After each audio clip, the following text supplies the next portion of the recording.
intelligent effort to counter terrorism. It must be backed by knowledge. President Bola Tinubu tasks national security agencies on improved knowledge base in fight against terrorism.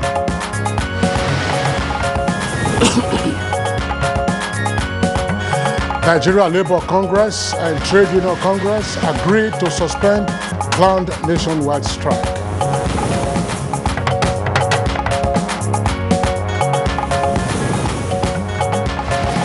Critical stakeholders converge on Abuja to strategize towards effective flood mitigation and response. Good morning, Nigeria. Today we continue our conversation on managing the effects of fuel subsidy removal, plus focus on mitigating plastic pollution.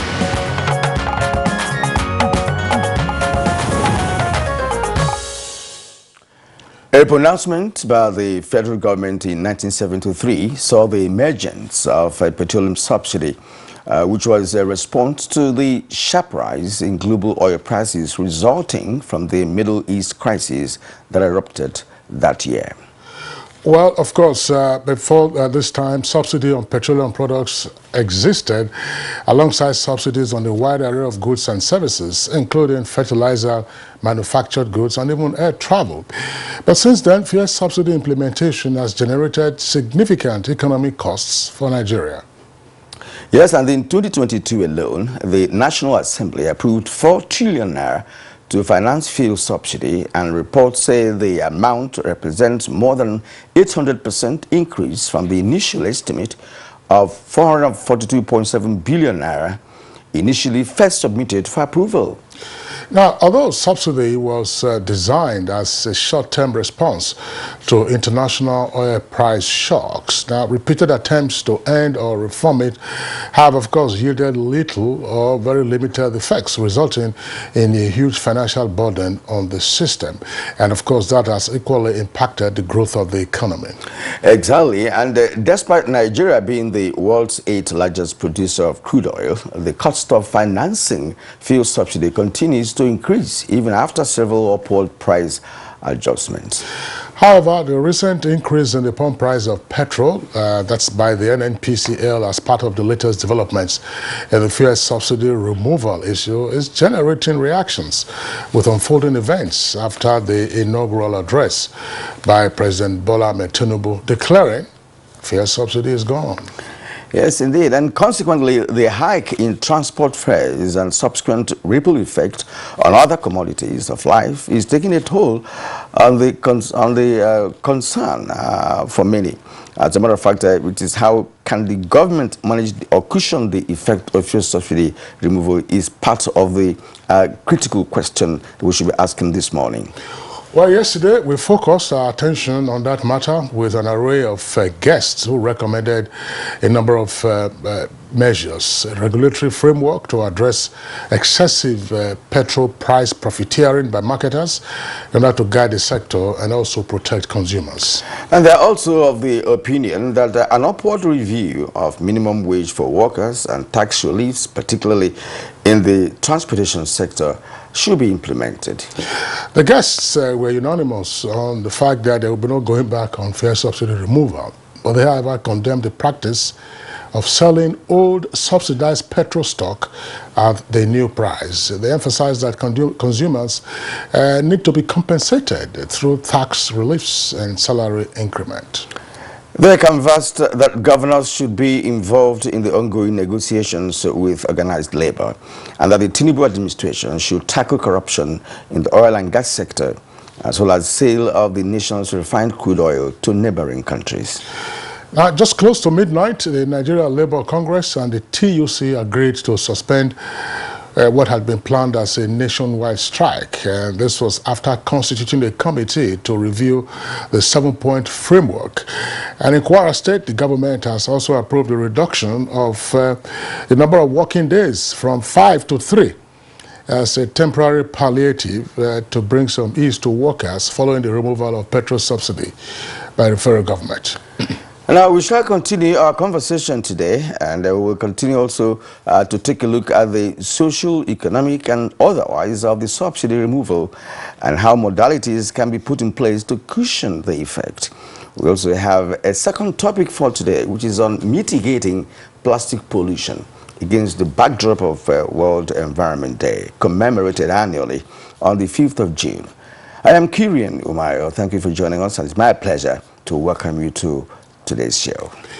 And I'm Kingsley Osadolo. I join my colleague Kirian to also welcome you to the program. It's Good Morning Nigeria, live on the network service of the Nigerian Television Authority and from our headquarters studios in Abuja. Our complimentary segments, including newspaper review, business, and others, will follow presently. But for now, let's take the highlights of the morning news with Zenret Digmon, our colleague. Good morning, Zenret.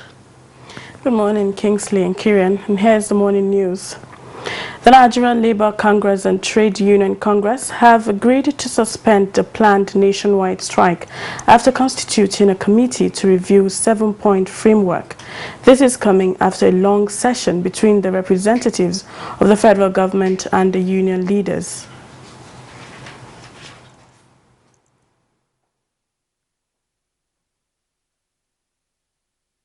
The federal government, the TUC and the NLC to establish a joint committee to review the proposal for any wage increase or award and establish a framework and timeline for implementation. To review World Bank Finance Cash Transfer Scheme and propose inclusion of low-income earners in the program. At our joint date, we'll go into more specifics to make sure this knotty issue is resolved. Thank you very much. All we want to encourage government is to take this seriously, because this government is just coming. This may be the first agreement that is being signed by this government. The committee is scheduled to meet on June 19, 2023 to agree on the implementation framework.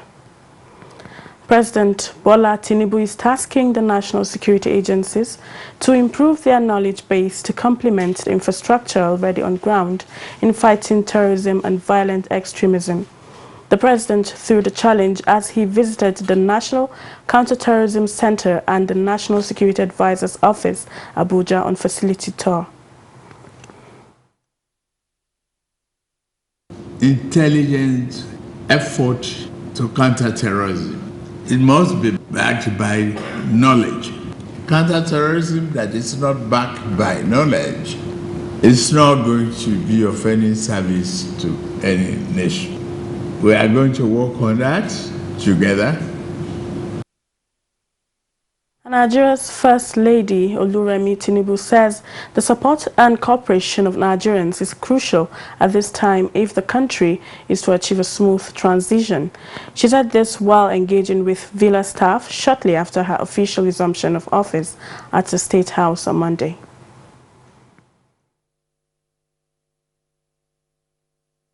And it's not about me, but it's about our country. So our country and the love for country should come to bear, and we should all put that, right there in our faces, to know that what we are doing is for posterity. The Economic and Financial Crimes Commission, EFCC, says it will appeal the judgment of the Federal High Court, Abuja, which acquitted the former head of Civil Service of the Federation, Stephen Oronshaye, of the 2 billion naira money laundering charge brought against him and others by the Commission.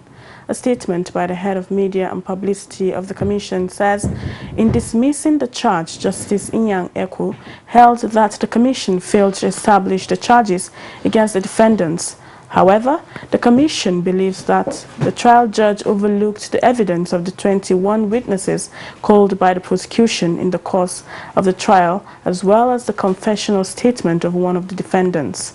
The first and second defendants had between 2010 and 2011 used the companies to siphon public funds to the tune of 2 billion naira through contract fraud. They were prosecuted on an amended 27-count charge. 43 critical stakeholders in flood mitigation are in Abuja to map out strategies towards effective flood mitigation and response. FCTA Permanent Secretary Olushade Adesola says a stitch in time on measures for flood mitigation is very necessary, as the hydrological agencies have warned. Have a water training for our divers, because they have been used to probably one river, and so if the water system and the weather changes, they will find it very difficult to really carry out rescue. And that's the news for now. Good Morning Nigeria continues with Kieran and Kingsley after the commercial break. Please don't go away. The rumor that our nation will break up, even perish, they have even redesigned the maps. Yet we are here. We have stumbled at times, but resilience and diversity have kept us going, and we will keep going. As a citizen, we declare as one, unify the people, devoted to one unified nation, national cause, that as long as this world exists, Nigeria shall exist.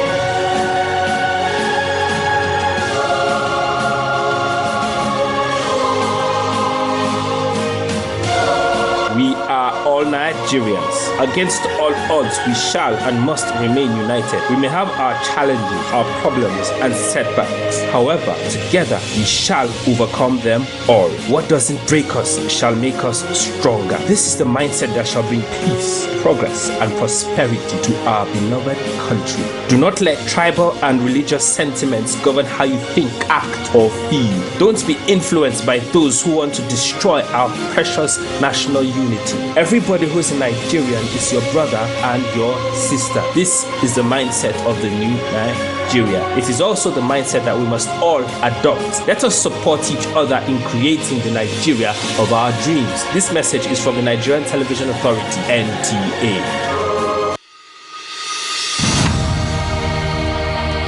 Nigeria means a lot to me. And Nigeria means peaceful cohesion. My country. We continue to pray, and then hopefully we will come to understand that unity of purpose, unity of living together. Our ethnic beliefs and background and culture is our strength. Ever since the amalgamation period of 1914 to date, about 109 years ago, the people of Nigeria live very peacefully with one another. I think diversity helps a lot to enhance robust development in Nigeria. All over the country, you have so many ethnic groups, over 250. That is enough to tell you that this is a blessed country, and God has kept, together as one indivisible entity. Your skill is key to your professional growth in the competitive broadcast media industry. Take advantage of the following programs specially packaged by NTA Television College Jos to upgrade your skill. Marketing in the era of digital broadcast. Date 13th June to 23rd June 2023, 2 weeks. Drama production workshop. Date 3rd July to 21st July 2023, 3 weeks. Intermediate online news reporting skills. Date 24th July to 11th August 2023, 3 weeks. The course fee for the 2-week course is 120,000 Naira, while the fee for the 3-week course is 150,000 Naira only. Accommodation inclusive. All courses will hold at NTA Television College near Old Government House, Rayfield, Jos. For further inquiries, please call 0803-079-5335 or 0806-980-9807. NTA Television College, Jos, training you to be the best you want to be. Registrar Announcer. All right, if you just joined us, you are right on time to be part of today's Good Morning Nigeria. For now, it's time for business, and let's join Kunle Adeye for the details. The announcement by President Bola Tinubu on the 29th of May 2023 that the era of subsidy is gone has remained the talk of the town. Consequently, proponents and antagonists of the decision have stood their grounds, especially the organized labor, though talks between government and the unions are still ongoing. Advocates of the subsidy removal are upbeat that the end result will be beneficial to the entire populace. There is no better time. Let's have subsidy go and look at the alternative measures we should be able to have to cushion the impact of the subsidy removal that Nigerians will face. The obvious meaning is that revenue is low. If revenue is low and government desire to pursue its obligation by way of putting infrastructure on ground, some level of borrowings will come up. Now, if the citizens are crying against government borrowings, why would the same citizens now encourage the government to continue to borrow money to fund a subsidy regime that is supposedly for the elites? Organizations that are there fighting for the Nigerian people should give government that benefit of doubt. They called for establishment of domestic refineries to produce more petroleum products to reduce dependence on imported fuel. With business news, I'm Kunle Adeye. All right, that was a business news package, and up next for us is newspaper review.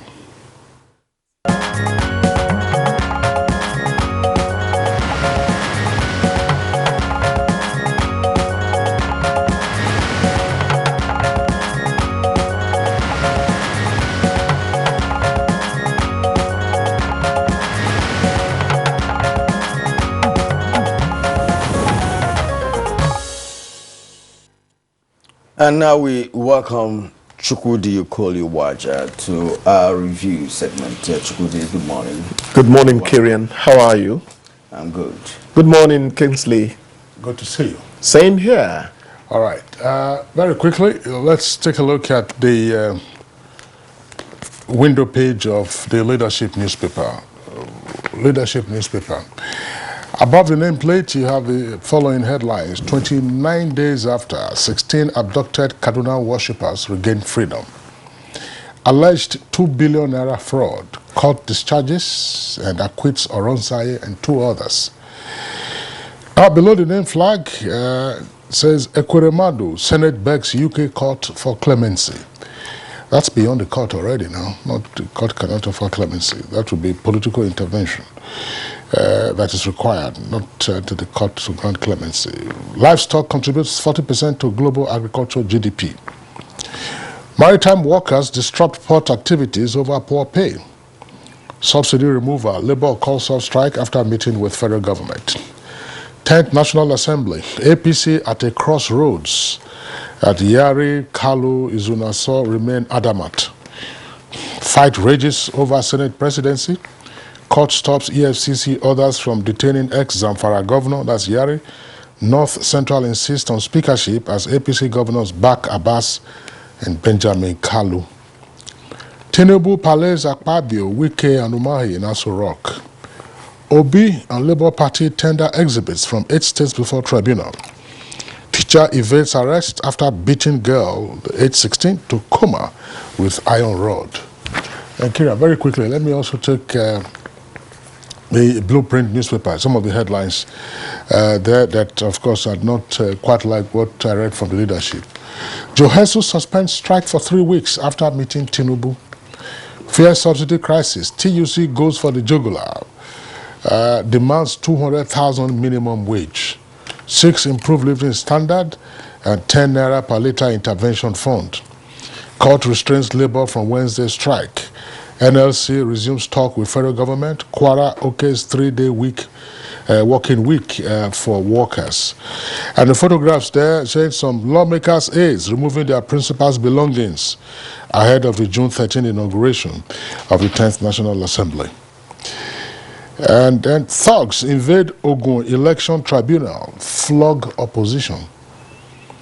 OPEC lowers Nigeria's 2024 production quota to 1.38 million barrels per day. We had that story also yesterday. 10th National Assembly leadership, Yari takes case to Buhari in Daura. Carry on. All right, now let's turn to the Vanguard newspaper. It's been a while. We've not reviewed Vanguard. We saw Vanguard yesterday. Yesterday, okay, yes. as it reappeared today. Okay, Vanguard, above the name flag, SPV saga. Court declines to order Atiku's arrest, fines KM of 10 million naira. For details, go to page 9 of the Vanguard. Presidential Tribunal will be tenders results of 8 more states in evidence. It's on page 29. 10th National Assembly. Court stops arrest of ex-Governor Yari. It's on page 8. Now, below the name plate, Subsidy, NLC, TUC suspend strike with 3 riders to that story. Labour and the federal government to meet again on June 19th, 2023. Federal government, TUC and NLC to establish a joint committee to review the proposal for any wage increase or award and establish framework and timeline for implementation. Federal government, the TUC and NLC to review World Bank $800 million loan and its implementation. All right, now the photo story here shows the meeting between Labour and the federal government. All right, and below that we have Atiku versus Tinubu. I signed Nasarawa result under Durex. Witness tells court. It's on page 9. Owo attack. Survivors groan. Families of victims will live sad experiences 1 year after. Counter-terrorism fight must be backed by intelligence, as according to President Tinubu. It's on page 9 of the Vanguard newspaper. All right. Well, this one is sports. Real Madrid reserve number 9 shirt for Kane. Yeah, we're going to see that unfold in the next season. Chugudi. Thank you, Kirian. Thank you. Let me start with JOHESU. That's the acronym for Joint Health Sector Unions, who have suspended their 12-day-old strike. It's actually a gesture of goodwill after meeting, with the president, and he asking them to please give him time to look at what their grievances are, and that, and he promised that he's going to look into whatever is their complaint. I think it is something we have to applaud. I had reason to take somebody to National Hospital some 5 days ago, and one of the matrons or the nurses on duty told me, look, if we need you to help us help anyone into a wheelchair, we'll have to recruit you. A sector of the people are on strike. But in spite of that, I have to commend what I saw at National Hospital. Experts are working there. When you get to the trauma section of that hospital, you're going to praise us. So what I'm saying is, the first time I got in there with the patient, what I'm saying is, can we repeat what we have there across the nation, at least to some level? Now, leaving that, the more impacting one generally is the subsidy removal brouhaha. Labour calls off strike after meeting with FG. And the stories that the organized labor comprising the Nigerian Labour Congress, NLC and TUC has suspended its proposed strike schedule for tomorrow. That should be Wednesday. The suspension of the strike followed a meeting between Labour and officials of government. What have we always said here? Dialogue solves everything. But remember, they had gone the judicial way by asking the industrial court to step in about whether this court asked them not to go on strike or not is irrelevant now, because voluntarily TUC and NLC have decided to shelve the strike, for now. You read something that suggested TUC asking for 200,000 naira minimum wage. Did I hear that? Yes. And Kirian and Chukwudi might start regretting that they retired from, employment. Anyhow, they are talking. That's what matters. They are talking. And I'm very happy they are talking. I've always said, if wars, most wars are ended by dialogue, why should men wait to even shoot fire the first shot? They should go into dialogue, get into dialogue as early as possible. And I like the body language of the present administration. I like it so far. It's not a stick kind of thing. I'm not even going to call it I'm not even going to call it a carrot and stick. It is a genuine desire to engage people, to think along on how we can step up efforts to keep Nigeria moving without too many, people being hurt in the process. All we can say from this side is let them continue the good work. Gentlemen, I know you like to comment on this as well, but let me quickly, on a sad note, say that the stance of the leadership concerning Zamfara killings is one that actually gets to me. They are saying that a new governor, Lawal Dawda Dare, is indeed getting a baptism of fire. Remember that at a stage, the man who left, that's Yare, practically renounced his constitutionally granted security officer of the state. That was to show you the extent of the distress he felt at that point. His successor is not having it any easier. What a way to welcome him, to governorship.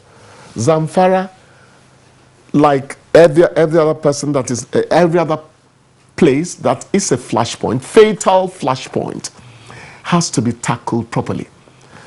President Bola Tinubu just asked the intelligence agencies yesterday to share intelligence. Don't hoard intelligence. Don't hoard intelligence. It sounds simple, but you might be surprised that such a thing as not telling the police, not telling the army, this is what we have on this situation, and vice versa, could lead to the death of scores of people. The president did not have to tell them that. It is something that should happen naturally. Let them share intelligence as quickly and spontaneously as possible, because lives are involved. When it comes to saving lives, you throw in anything you can do there. So we wish them well as they try to solve that problem. It is also in Benue, it is also in Jos. It's across the nation, really. It's a matter of degree. It depends on where you're talking from. So we wish them well over there. Are you throwing up anything? Well, I think that the president's admonition to the security agencies is timely. For the agencies to work in a collaborative manner rather than in silos, share intelligence, that is only just one aspect of it. Because the feedback you get from time to time, and usually off the record, is not so much on getting the intelligence and sharing it, but actually acting on the intelligence. Because intelligence, of course, is actionable information. So you share it, and then the agency with which you share it with that is supposed to operationalize it decides to sit on it, what happens? So it is the sharing of the intelligence that is the first step, but more critically is actioning the intelligence, operationalizing it. That's it. And that's, we had a conversation on Good Morning Nigeria for a couple of days before May 29th on accountability, security sector accountability, which of course also involves the citizens. So there is a security breach in a location. Which agencies are supposed to be in charge at that location? And why did that breach occur?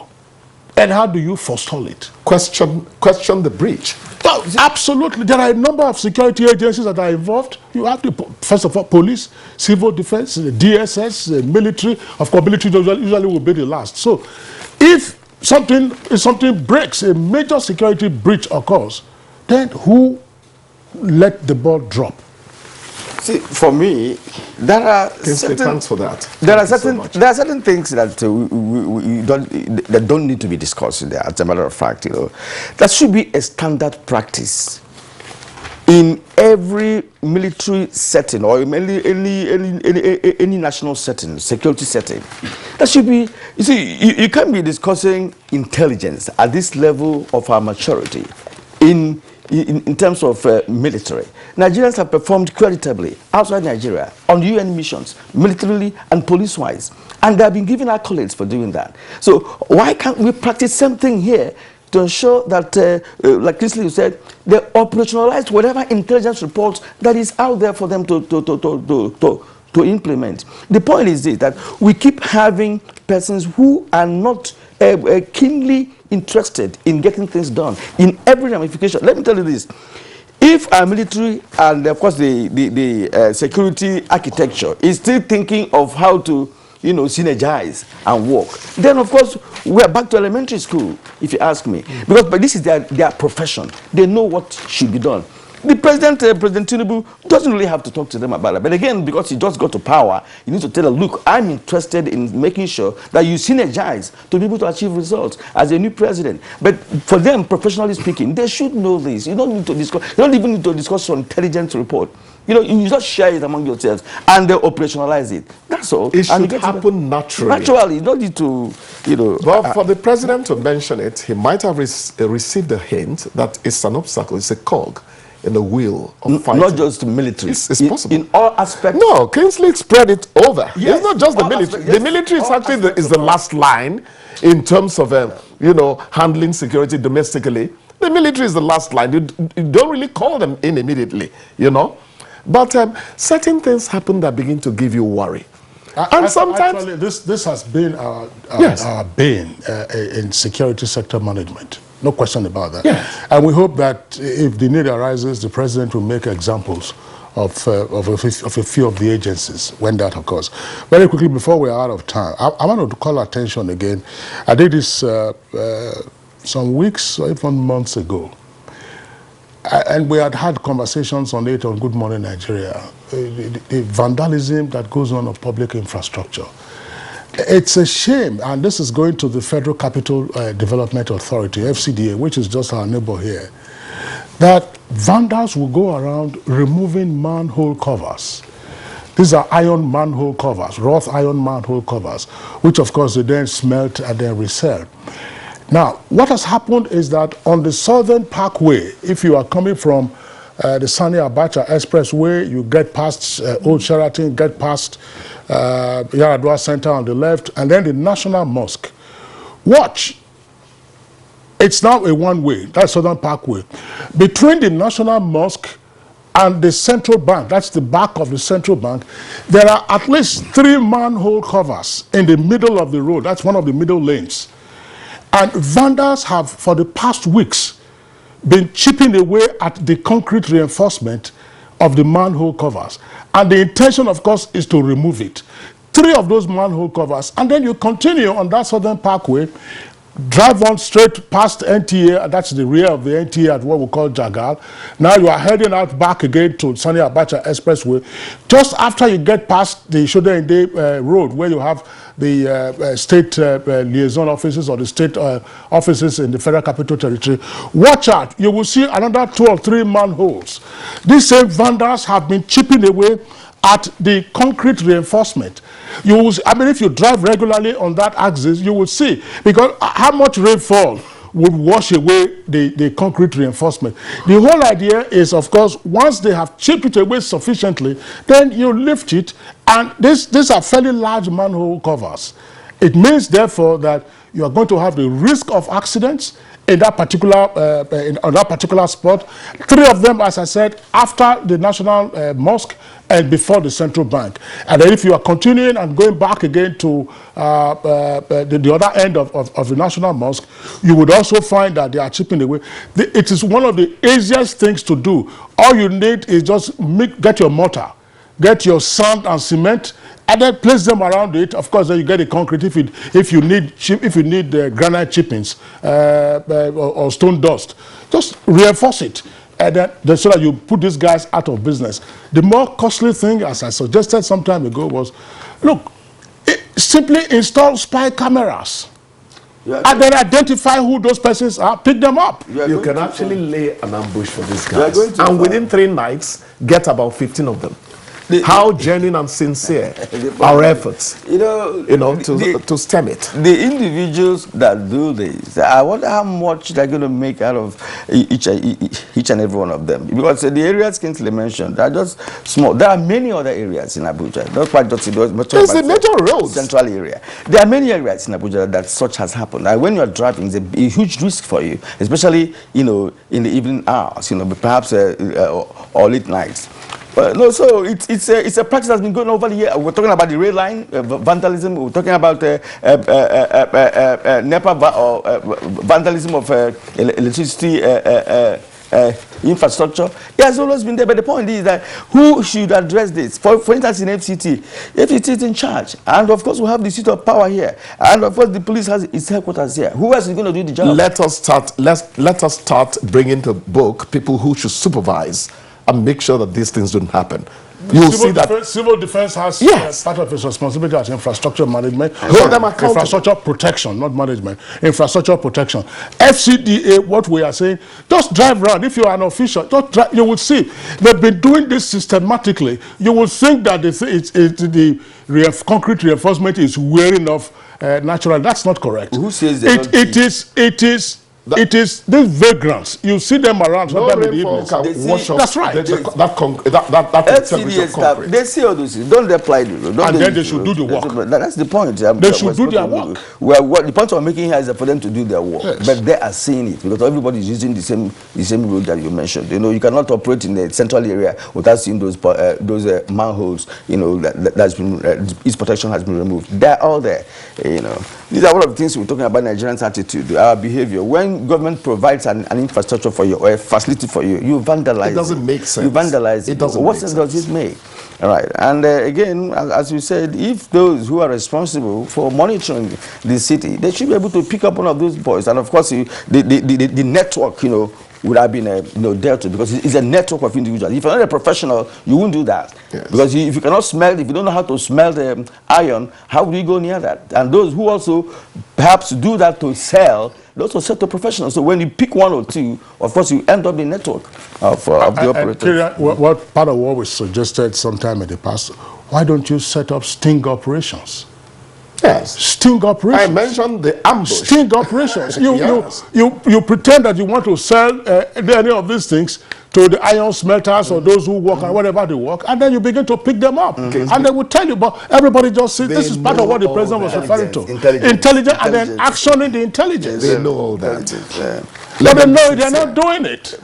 Let them be sincere. Simple. There's one thing we've always seen in this country. As a matter of fact, if anything happens to an officer, be it police or military or what have you, the perpetrators will be picked up in the next 48 hours.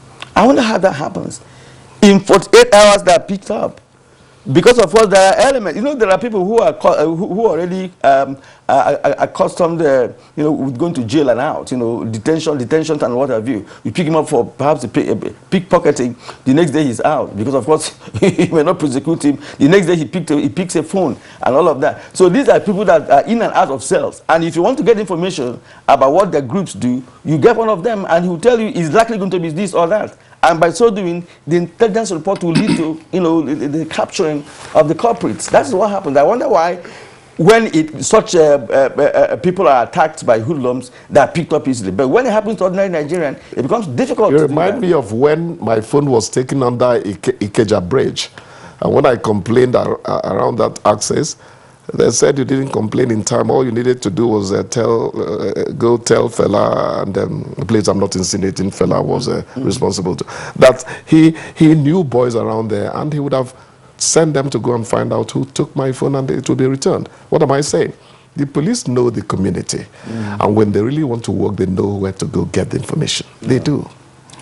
All right, let me raise this issue again, not that we're concentrating on the FCDA or FCT for that matter. There was a report, and it's again highlighted in one of the inside pages of the Leadership newspaper, that the Federal Capital Territory Development Authority is planning the introduction of bicycle lanes in the city, and ordinarily that would be a welcome development. And I will see how they get it done. I will see how they get it done, because it is not just bicycle lanes that we need. We also need pedestrian walkways, walkways, and for the FCDA authority to recover the walkways. Again, this is the lack of synergy that we find. And anyone who has stayed long enough in the Federal Capital Territory would have noticed with tremendous distress what happens. You give approval for a multi-story structure. Multi-story structure, that's anything from 2 to 3 or 4 or 5 or 10 floors. And there is inadequate parking space in that particular structure. So the structure is completed, and visitors to the structure or for business or whatever, when there are offices that are open there, have nowhere else to park except one by the roadside, yes, and then also on the pedestrian walkways. And then you ask yourself, who gave approval for this structure? For the structure in the first instance, and it's on and on. When you see such structures develop, was there any planning at all? 110%, no setback, nothing whatsoever. So where are you going to put the cycle lanes now? Yes, and where will you recover the pedestrian walkways from? Exactly. I know. You know, there are places you go to in Abuja here that you don't dare try to go with your car. That's right. Just park your car, take a drop, because you won't see a parking space.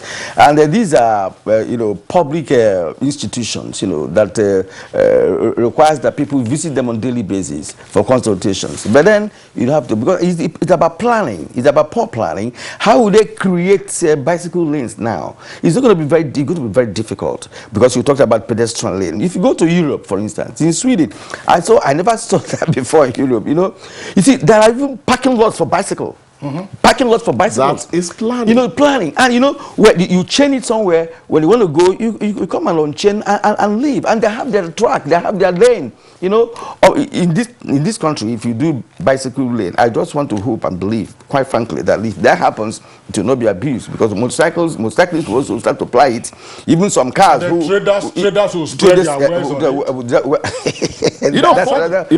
Forward-looking societies make provision for all the things you're talking about. Exactly. The point is, why are we lagging? When you're planning, why? Yeah, and then you'll see also, you were talking about Sweden. In Denmark, bicycle lanes have now been installed with solar panels, so that as you ride on it, you're charging and providing electricity. You don't say? Technology, exactly. That's technology. Someone has showed us that at the Technology Expo last year. A high school student. Look at that. All these bombs that you see on the road. I didn't know this. All these bombs you see on the road can generate electricity. Someone has demonstrated that. We saw it at a good square there, just early this year. So these things are possible. It all depends on political will. The will. Nigerians can do anything. Nigerians have the capacity to do anything. If you give them the wherewithal, of course, the enabling environment, we always say, and that will be possible. For now, I hope we are done. Chukudi, we appreciate you. Thank you so much. The way you excite these things and they broaden out into what I didn't expect, really. Yeah, thank you. That's just the way to go. Okay. You are watching Good Morning Nigeria on NTA's network service. We'll take a short break now. When we return, we'll get ahead with our items for conversation. Our administration will govern you only on your behalf, but never rule over you. We shall consult and dialogue, but never dictate. We shall reach out to all, but never put down a single person for holding views contrary to our own.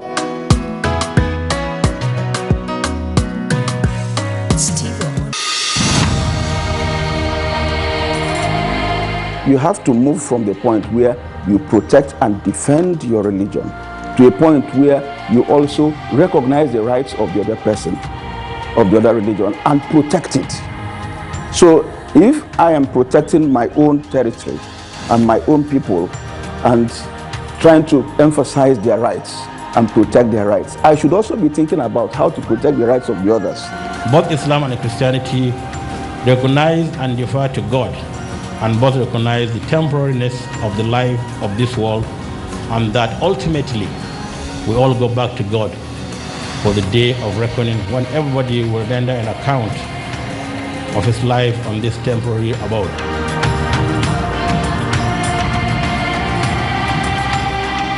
Your skill is key to your professional growth in the competitive broadcast media industry. Take advantage of the following programs specially packaged by NTA Television College Jos to upgrade your skill. Marketing in the era of digital broadcast. Date 13th June to 23rd June 2023, 2 weeks. Drama production workshop. Date 3rd July to 21st July 2023, 3 weeks. Intermediate online news reporting skills. Date 24th July to 11th August 2023, 3 weeks. The course fee for the 2-week course is 120,000 naira, while the fee for the 3-week course is 150,000 naira only. Accommodation inclusive. All courses will hold at NTA Television College near Old Government House, Rayfield, Jos. For further inquiries, please call 0803-079-5335 or 0806-980-9807. NTA Television College, Jos, training you to be the best you want to be.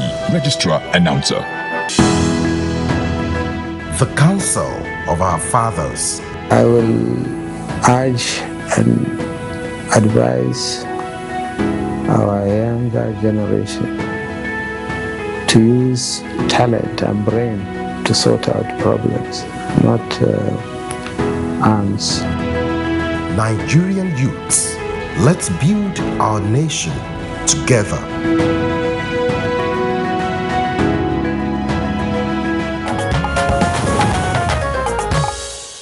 Well, we thank you for staying with us up till this moment on Good Morning Nigeria. Now, as a prompt for a continuation of our conversation on managing the effects of fuel subsidy removal, we begin with excerpts as compiled by our correspondent Joseph Osen. Before Mr. President made the announcement, we were told that subsidy will end in June, that the budget will end in June. So we are thinking that all the stakeholders will be brought to the table. Let us know how it's going to happen. All of a sudden, we just wake up that the price of PMS is now 550, 540, 537. So we, as it is, we are in a shock too as well. Everybody in the industry, just like you said, are on the same page that subsidy. So how did you come to that decision? There were consultations. Where the consultation lies is, people expected that some palliative will come in, or what we now term as intervention should come in. Where will you get the resources for the intervention when we are told that we are already servicing debt with all that we get, including from the petroleum sector? We are putting it to debt. Right? So removing subsidy is not like saying everybody can go and sell at whatever price you want to sell, because then you then have a moral crisis, because somebody can say my landing cost is 1,000 naira per liter. I can sell at 1,000 naira per liter. We can't have that. So I think we need to make sure that the regulator steps in to create the regulatory framework around pricing. It does not mean putting back subsidy. It just means that people have a market framework to determine prices, and consumers have a tariff framework to know how much they should pay at the pumps. Trailers now, you find out the trailers that have nothing to convey, because the smaller buses now, you find somebody, a Hummer bus that's supposed to convey people are now removing their seats to carry goods that they're not supposed to. So that when you are on the road, you will see all the buses now, they are sitting on the top of their buses. They carry rice, they carry beans, or traveling because of the cheapest price of the transportation. The fuel. Okay. The fuel, because of cheapest price of fuel. But now it's no longer cheap. It's no longer cheap. The other thing is the state governments. The state governments have a lot to do, like Dr. Kayode has said, by not only intervening by giving buses, but issues of insecurity, which is jobs that people don't have, building schools, hospitals, ensuring that people are employed one way or the other. I'm sure the state at their levels can intervene, and then make people feel that there is now increased revenue into the economy, because that's what's going to happen. Now, those were excerpts from the first part of our conversation on the subject matter of managing the effects of fuel subsidy removal. I want to thank Joseph Atsen for that compilation. With us here in the studios, we have two guests who are regular on Good Morning Nigeria, Dr. Umar Bindri. Dr. Umar Bindri is the immediate past National Coordinator of the Social Investment Program. Dr. Bindri, we're glad to have you this morning. Thank you very much. Good morning. Okay. Also here with us in the studios is Dr. Tokbe Fashwa, is the CEO of Global Analytics Consulting. Dr. Fashwa, an economist, glad to have you. Thank you very much. Good morning. Yeah. Gentlemen, you're welcome. I would like to begin with Dr. Omar Binder.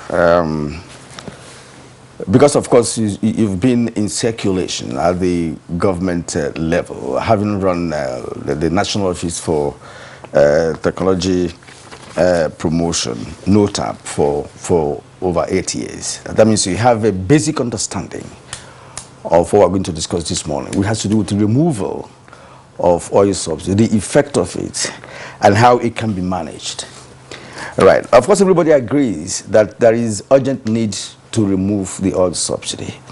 But what some people are saying is that the mistake we may have made in entering into oil subsidy should also not be made in our exiting oil subsidy. Now, our concern this morning is to think of how to, of course, mitigate the effect of oil subsidy removal. There's no other question concerning whether or not it should be removed. So what's your take on this?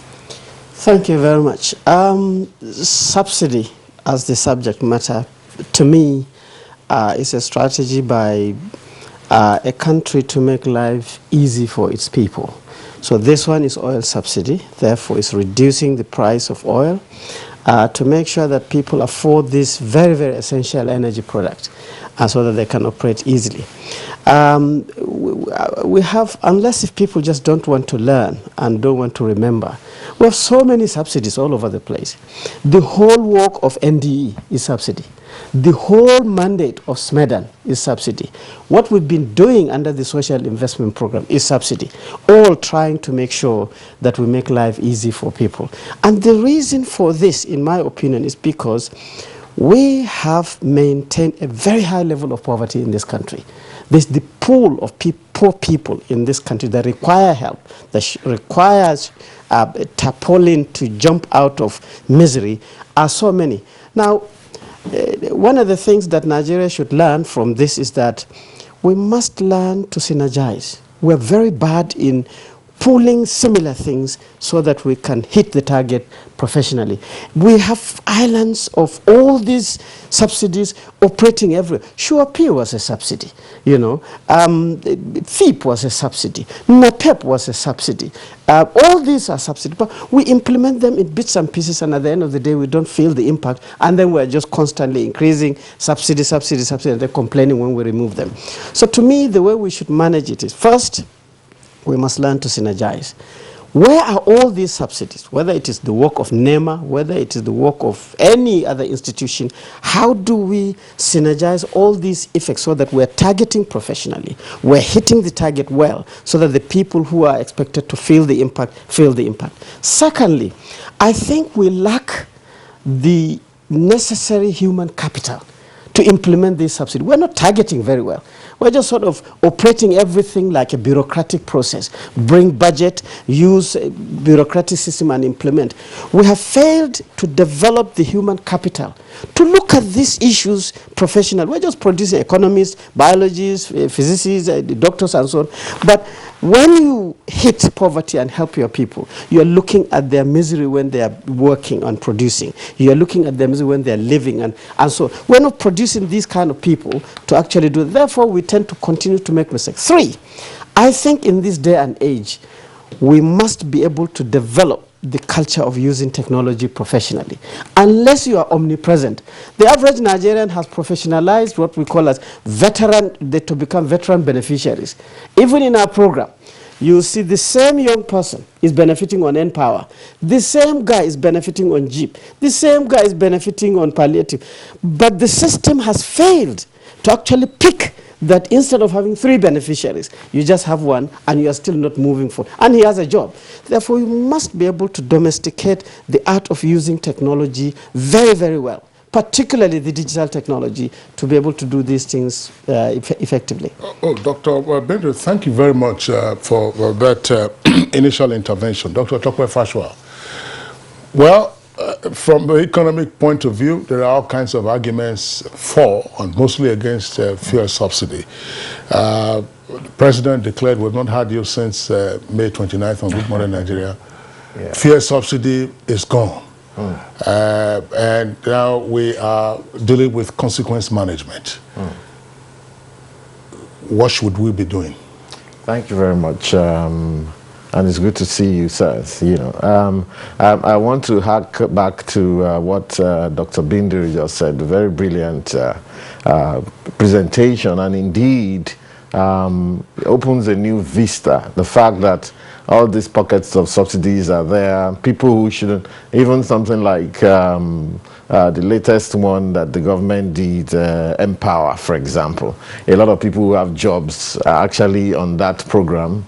They don't bother going to the schools as teachers. They share the money with whichever principal is ready to take it. So there's a need. And of course, it also reminds me of what the Chinese have been able to do in what they call their targeted poverty eradication program. They've been very scientific in detailing each household in China, and we're talking about 1.5 billion people. So if they can do it, we need to start.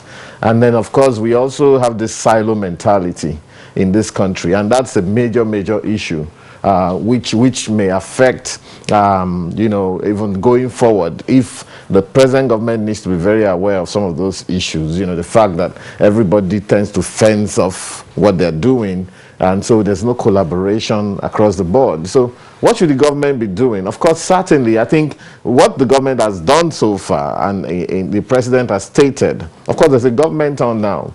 Ministers aren't around there because the new National Assembly has to come in order to confirm ministers. However, the government, President Tinubu, has shown that he's a serious-minded person. He understands what the issues are. He's speaking to the issues. He's quite active, and we hope that will continue. What I wanted to say regarding what the government should do is that the government must understand that they have the entire play of the field.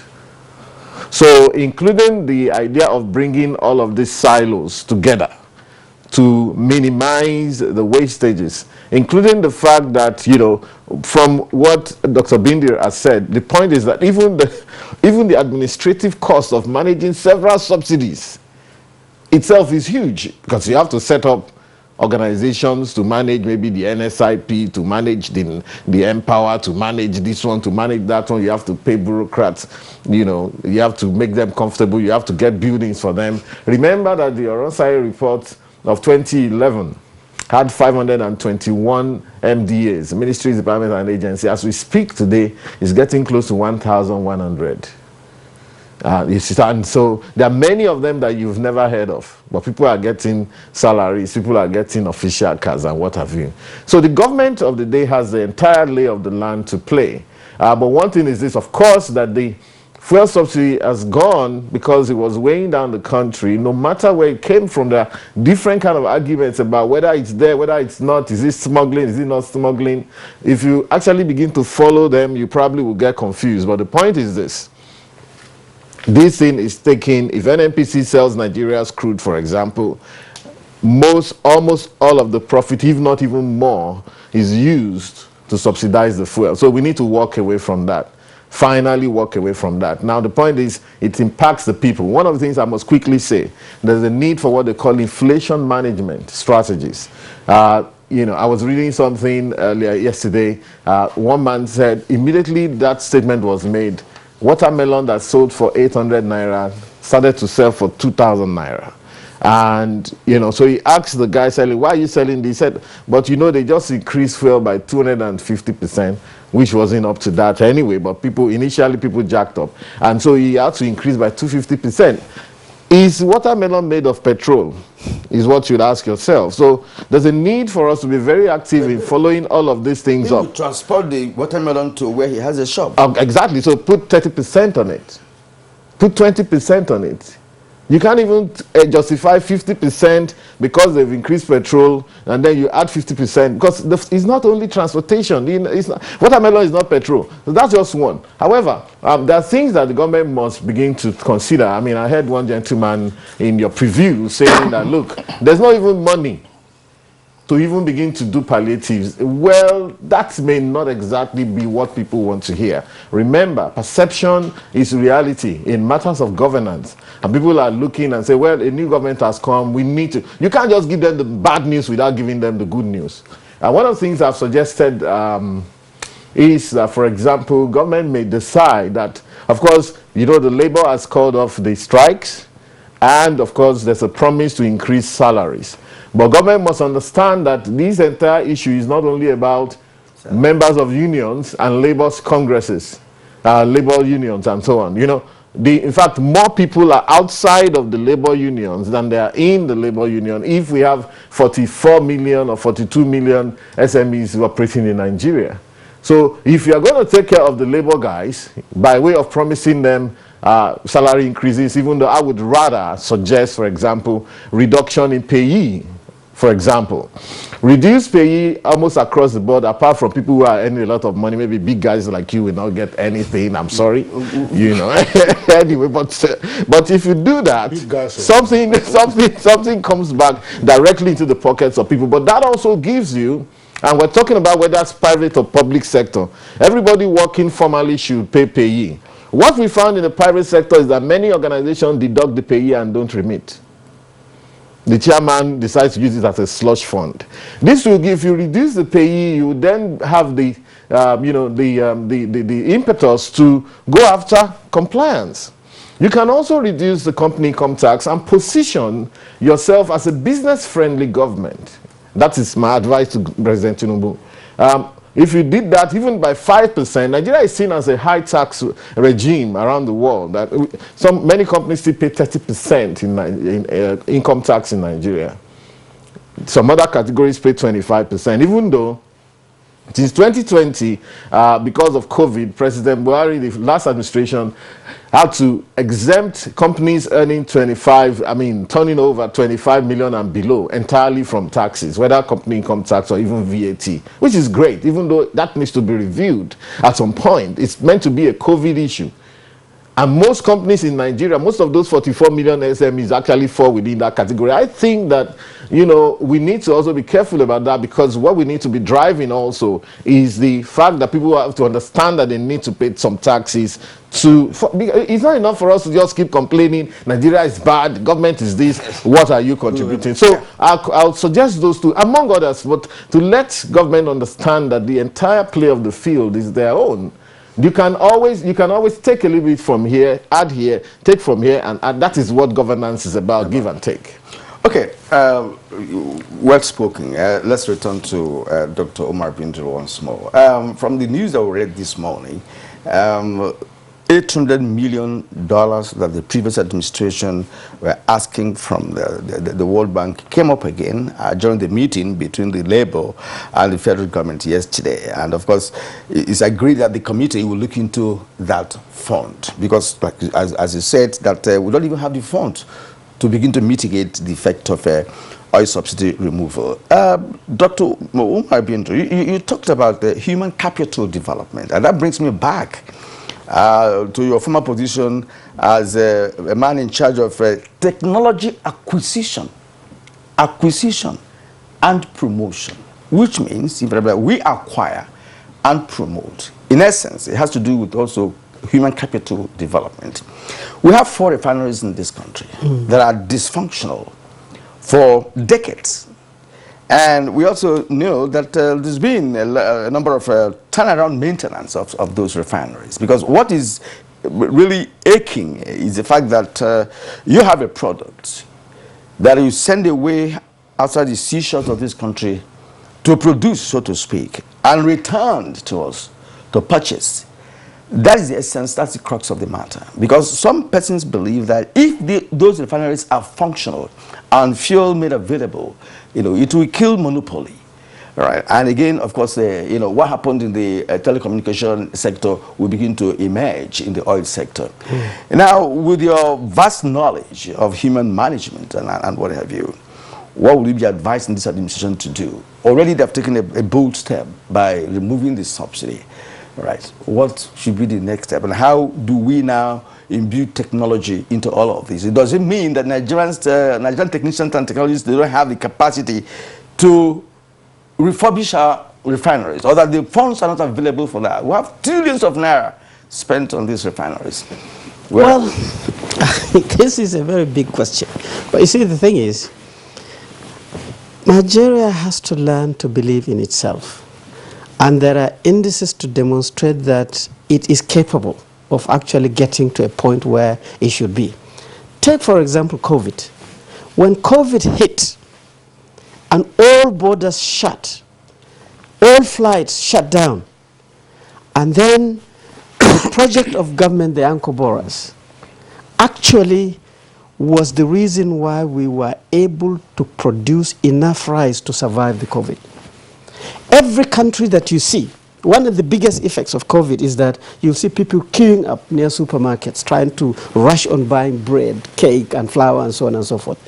Nigerian small-scale farmer was able to save Nigeria by totally producing this local commodity and minimizing the effects of importation. That is a demonstration that even the small-scale farmer, who probably is not as qualified and educated as a normal farmer, who does not have a very smooth flow of inputs, can actually save this country. And therefore, Nigeria should learn from that, that with 260 conventional universities today, in addition to the 37 that was recently approved, it cannot be able to produce its God's-given large bulk resources of crude oil. I think the president should ask this question, at least on the federal universities. What are you doing? You have faculties of engineering, you have departments of petroleum technology, you have management all over the place, you have mathematics and everything, and you cannot process this product which literally is applying heat to it. The whole thing about refining petroleum is about applying heat to it and knowing the chemistry, how it cracks and how to do that. And we cannot do it. I think we should be able to interrogate that system. This is forgetting about the hundreds of polytechnics that we have. So many colleges of education. We cannot create this. And two, I think the president, with due respect, sir, to know that never recycle people who destroyed the system are coming back as the committee chairman and committee members of this sectoral system to now tell you what to do. I mean, if you look at the NMPC system and you trace the track of all the employees and the EDs and so on and so forth, you find that they're the same people. Whenever there is a high-powered committee to look at the petroleum sector, you see the same names. If you want to see the ministers for petroleum, you see the same names and so on and so forth. I think we should review our own strategy of taking management material to be very, very creative. Third, I think we should also sediment the culture of data. We just don't have data about anything we do. We don't know how much we're producing. We're exporting crude. Literally, you are expecting prosperity. And you are importing refined product subsidy. You are importing poverty. And you are subsidizing even the poverty. That should, the current government should look at that. We must be able to develop data on what do we do, how do we do it, where is it done, who is doing it, so that we can be able to track our development. And finally, I think, yes, to concentrate on macro things is excellent. How do you make the Naira strong? How do you control the inflation? But micro things are normally very difficult to target. And I think I will advise the government to ensure that this micro thing, this thing that affects the small-scale farmer, there's no single farm in this country that is 5,000 hectares of rice. But where do you get this rice? It is these 2 sacks, 10 sacks, 3 sacks. These people, are the people where you are, I think originally the subsidy is for, but we are not targeting them very well. Now, like you said about the watermelon, the guy who is producing rice must transport his fertilizer to his farm, must use his pump to irrigate his farm, must also use a thresher to thresh his rice, must now sack the bag and then transport it to the market. All require fuel. All that require fuel. How do you target him? How do you make sure that he gets? That's one point I want you to make. Sorry, I'm not cutting you short. Right. You mentioned universities in Nigeria, what they are doing. They have faculties of engineering and what have you. I recall by having interviewed the Vice Chancellor of Federal University of Technology, Utuoke, and he boasted that the school has modular refinery developed by the school and that it is functional.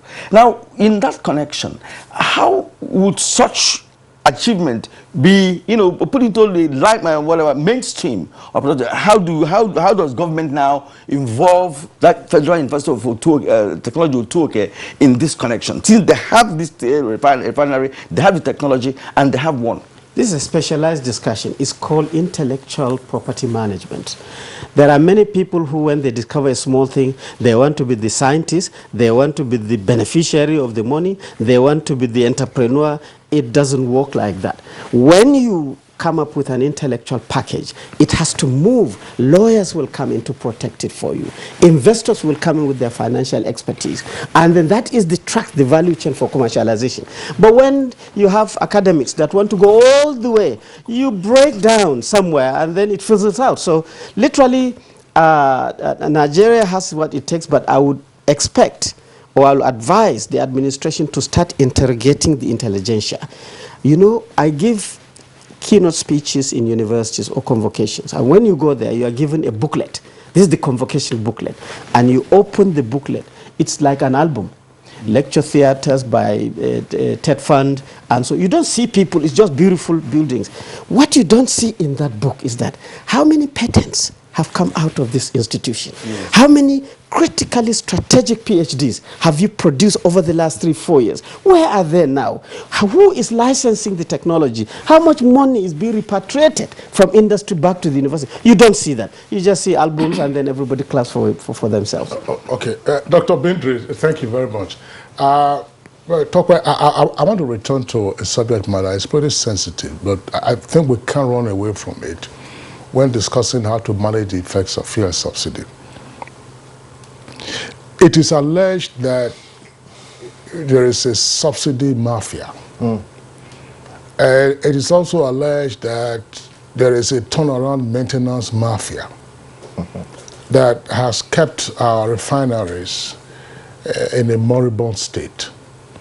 And when you look at the books, when they are published from time to time, you see what the owners of the refineries tell us that they are spending to keep those refineries dead as they are in their moribund state. And just to say, some years ago, I have said it on Good Morning Nigeria, but it bears repeating on this occasion, Kaduna refinery was working.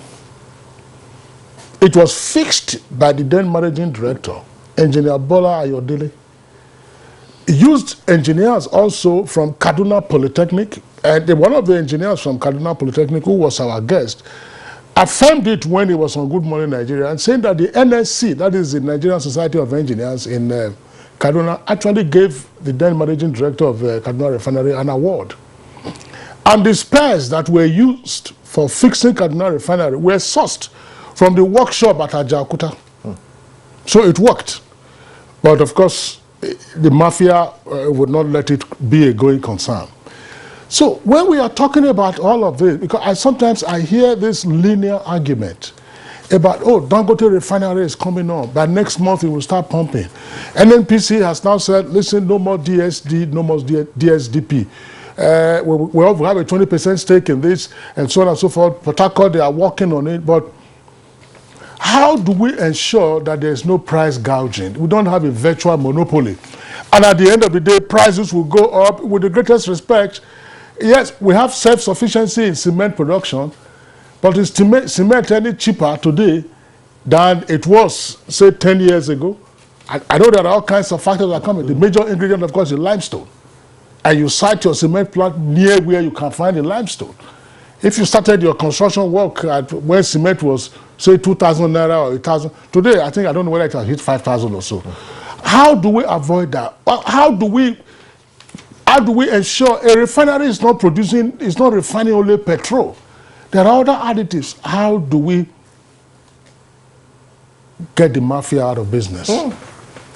Big question, but I want to quickly talk very briefly about the impact of our institutions. Actually, humbly, when I was running for president in 2019, it was one of my major planks of what I thought I could do if I won. Anyway, I was a far shot away from that anyway. But I said that, look, all our universities, we have engineers, we have all sorts of, undergraduate. You go to the university, even on your way there, you see many universities, potholes on the road, but you have students of civil engineering. What kind of projects are they doing? Don't we have to move away from these personal, individual projects that we do? Many of the times we see them dumped inside the dustbin. All of those glue things that we bind and all of that, they are wasted. Nobody uses them. So perhaps we should be having like group projects, even on electricity. Rural electricity, why don't we have students of electrical engineering go to the nearest village, power them up so that we can free the government to now deal with the cities and the industries and all of that.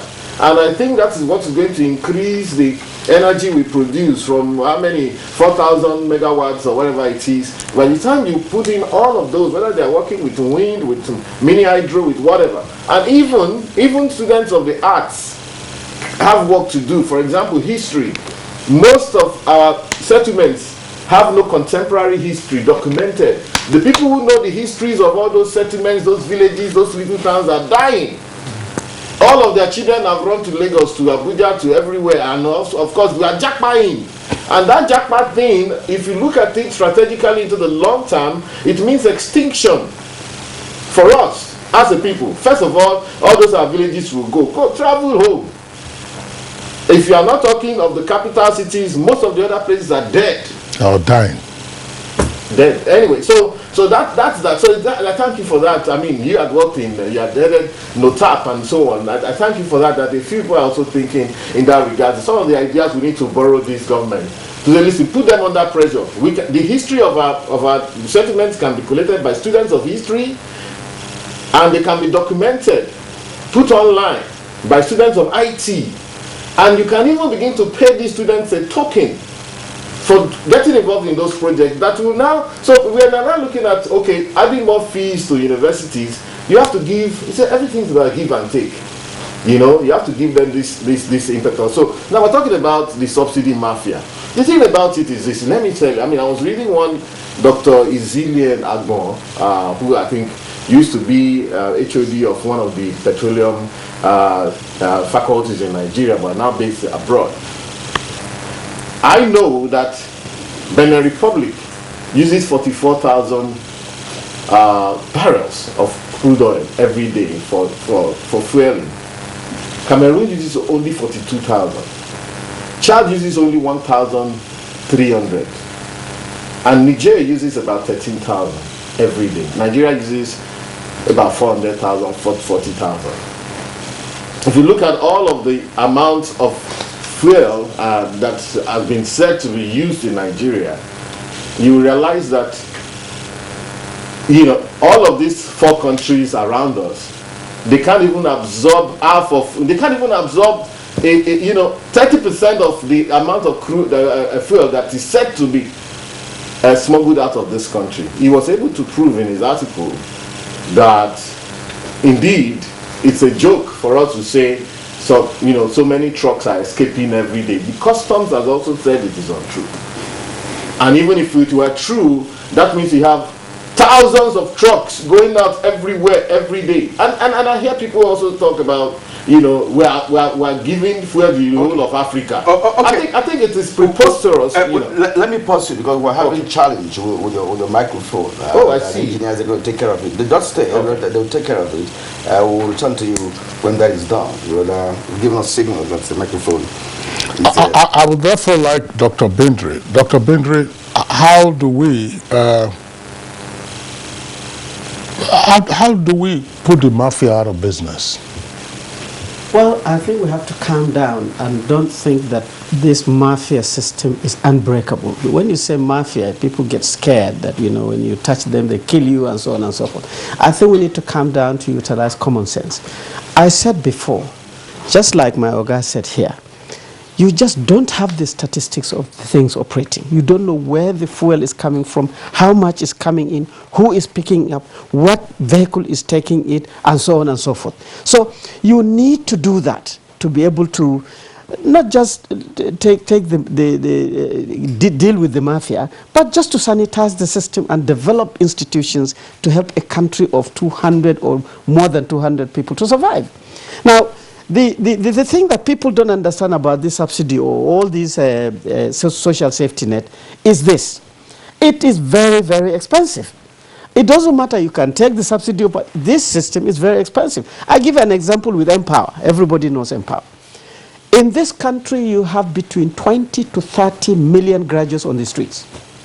If you take only 1 million under Empower, on a stipend of 30,000 naira per month, which everybody thinks is too small, the bill is actually 30 billion naira every month. In 10 months, it's 300 billion. So it's not easy. But what you need to do is that if you are spending 30 billion naira, you need to ensure that the guy who has been is unemployed, is living in that village, is teaching in the village primary school. That is what you have to do. And therefore, the capacity to implement it is very important. These people are not readily available, who are God-fearing, who are technically perfect, using devices to report. This is the matrix of all this. So taking subsidy off maybe just one component of the value chain, but the whole thing is not the mafia, it's our system that we have refused to institutionalize systems in this country, and therefore we suffer. And then we blame mafia and so on and so forth. They may not exist, they may exist, but actually I think we must be able to get Nigeria on a track of technologically driven country. Exactly. You know, the system created the mafia, from all indications. I want to quote Sheikh Rashid, you know, the man who founded Dubai. You know, in one of his write-ups, he said, look, that hard times create strong men, and that strong men create easy times, but easy times create lazy men. Does it really mean that because we ventured into oil subsidy, Nigerians became lazy men, so to speak, because we did not diversify all these years? From 1973 till now, we failed to diversify. We continue on oil. Every month, governors will come and share money, and everybody goes, and it continues over time for over 60 years. It's not happening anywhere else that I know. Right? So now that we have come to our senses, we are no longer going to be the people who have enjoyed the easy times and become lazy. Now it's hard times coming, because invariably that hard time must come for us to remove oil subsidy. The management of the consequences is what we are after right now. Yeah, and Kira, I want to return to talk back with the question I posed. Look, what do we do with the refineries, for instance? Okay. And therefore, because at the end of the day, you just might have only Dangote refinery, and Dangote says that it's also designed for export, because some of the crude it will get will also come from outside of this country. So how do we ensure that our refineries are working? And of course, an argument or a discussion for another day has to do with the midstream, with the pipelines and the depots. So, but the major attractions that you can find, the refineries that are dead and are gobbling billions of naira every month just to keep staff, their emolument, their allowances, their pension contribution, and so on and so forth. At some point, we must raise up to walk away. Actually, the truth is, there was an interregnum of time when states could run such companies. If you went back to the US, for example, the bastion of capitalism, and in fact the bastion of all these oil refineries, there are oil refineries in Texas that have been there for 100 years. I've seen them in Houston. But the point is that they were built from the scratch by entrepreneurs, Someone like Rockefeller was at some point the biggest investor in refineries around the world, even when all they were producing was kerosene. And this petrol that's now was a waste product that they thought they couldn't use for anything. So the point I'm trying to make is that civil servants, government workers, with all due respect, cannot run refineries anymore. If NNPC, for example, is still run as a pseudo-government enterprise, I'm sorry, that's why you see things like all these things called sabotage. Somebody removed something he's not supposed to remove. Maybe he's aggrieved. Maybe he's passed over in a promotion, or maybe he feels that the managing director is a Christian, or is a Muslim, or is from a different tribe or something. You don't need all of that. A refinery must be run as a business, especially the kind of capacity we have. You know, Kaduna, Port Harcourt, they've been set up to process about 445,000 barrels a day. That's major capacity. Forget about Dangote. And we must also say that there are some modular ones. There's Walter Smith in Owerri. There's another one in, I think, Port Harcourt area. And so about two, and the one in Benin, in Edo State as well, which are also coming up. The Poor Fire Boys, what they call the Poor Fire Boys in Niger Delta, showed us, just like Dr. Bindi has said, that this refining thing is not supposed to be a big deal. What you just do is you apply fire to the crude and put your pipes here and there and distill your diesel and what have you, which is, of course, what our universities should also be doing. The claim from University of Otuoke, when I subjected some of those to them at NCDMB, Nigeria Content, they said they don't believe there's any in Nigeria. It was Ahmadu Bello that said they could produce, Ahmadu Bello University, they could refine 1 barrel a day. But University of Port Harcourt has been there forever, churning out petroleum engineers. University of Uyo is there, where most of the crude oil in Nigeria is gotten from. So so what the government needs to do is this: a new government is there that has the entire lay of the land and cannot share most of the blames of the past. Now is the time to extricate themselves from that. Send a proper team to go and assess what's on ground. Begin to spin off those local, government-owned refineries. Whatever it is that is salvageable there, because there are many parts that you can't even touch. We're talking of massive structures. And the original equipment manufacturers, in many instances, no longer service those kind of things. That is where we need to be building our things from the scratch. Because we did not build them from the scratch, some of them were set up by Italian companies and all of that. Some of the companies that set them up are no longer in existence. Some of them will tell you, sorry, this is moribund stuff we can't even touch. So are you privatizing? Privatize. Are you cannibalizing so that we can walk away from it? Like, like you have said here, are we walking away from it? Rather than just sitting down there, having civil servants there, giving them promotion every year, giving them emoluments and pensions and so on for producing nothing. So I think we need to do that. But I'm a bit hopeful in the emergence of a Dangote refinery, including some of these modular ones we have talked about. I think they're going to save us a lot of money in this country when they begin to operate. Yeah. The fact that even the transportation cost of importing from Rotterdam or Singapore or wherever it is we're bringing fuel from. And of course, with this statement that has been made, we have finally busted the whole idea of some mafia involved in this subsidy. 4 trillion to 6 trillion lost every year. Let's walk away from all of that myth, however it's coming. Whoever it's in the bottom of it, we can basically ignore them and do things right. Dr. Mabrinder has been talking about human capital development, especially in the science and technology sector. And, we keep, as Nigerians, we keep waving that away because we are so used to importing all manner of technology-driven products in Nigeria. And, of course, we don't even try our hands. Even the ones that we made locally, nobody wants to, patronize them or try to commercialize them for us to begin to benefit from that. Now, the oldest oil refinery in the world, if my research, is right, is a Deep Boy Oil Company of India, established in 1901. It's still functional today.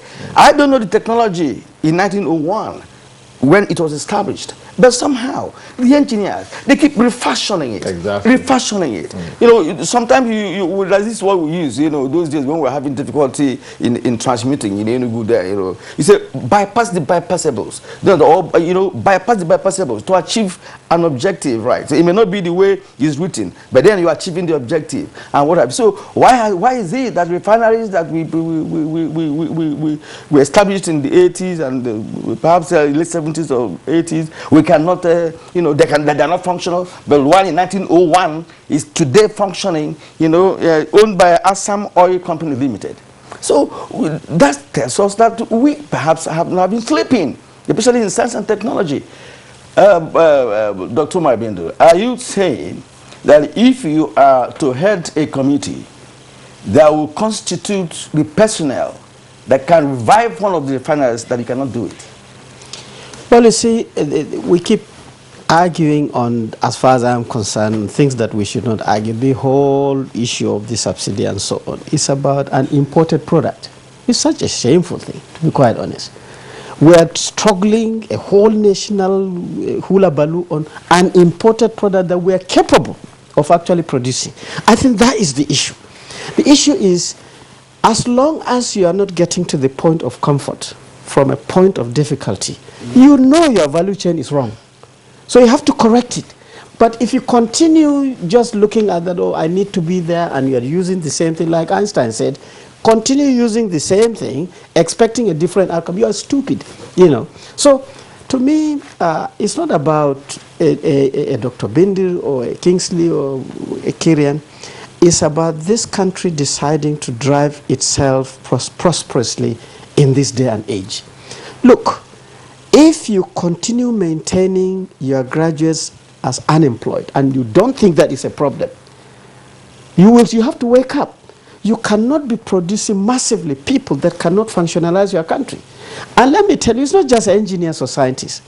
A bottle of water, this Pure Life Nestle bottle of water, it's like 4 or 5 products. The water itself is very clean. It is a product of science. No bacteria, no color, no smell. So scientists have done their work. The bottle itself is so sexy and you can hold it and it's nice.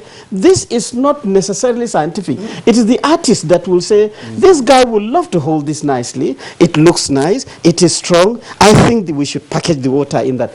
Then that the character is working. Then you have a label on it. Without that label, you cannot touch the bottle. Just leave a Nestle bottle without that Nestle or that Faro, whatever. People will think it's voodoo in this country. Who will touch this? It will kill me. But just put that piece of paper. You will catch it, you will crack it, and you drink it. That label is somebody who is thinking that once you see that label, you will drink it.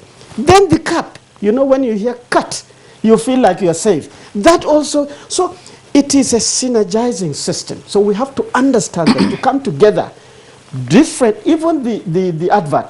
It is these people that we think they are useless in university. The artists, they are dancing. Without them, you cannot sell your product. They are the people who convince or deceive you that this is very good. The Coca-Cola, drink it. It does not kill you.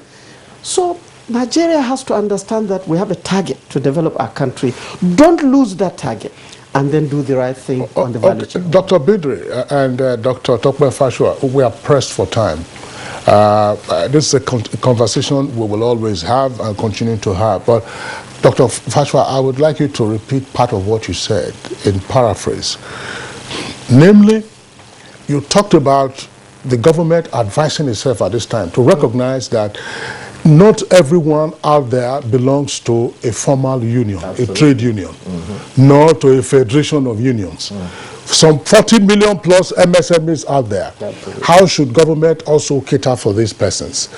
So that whatever negotiations and agreements you are reaching with the unions, remember that there are ununionized millions out there.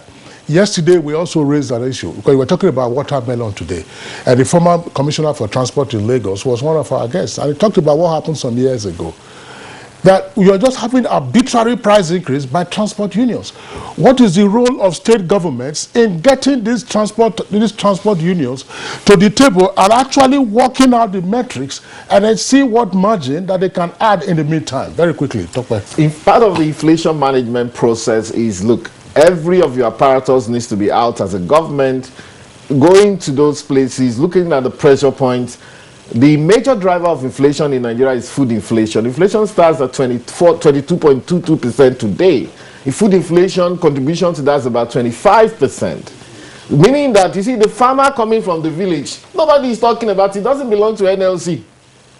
But if he brings his bananas and his plantain out, and he needs to spend double, triple the amount, you can't expect him to sell at the same price, even though they are so vulnerable, because they invest at the same time. They get to the same market at the same time. They get price, they say, look, just pack it for whatever you can. And we leave those people in the lodge.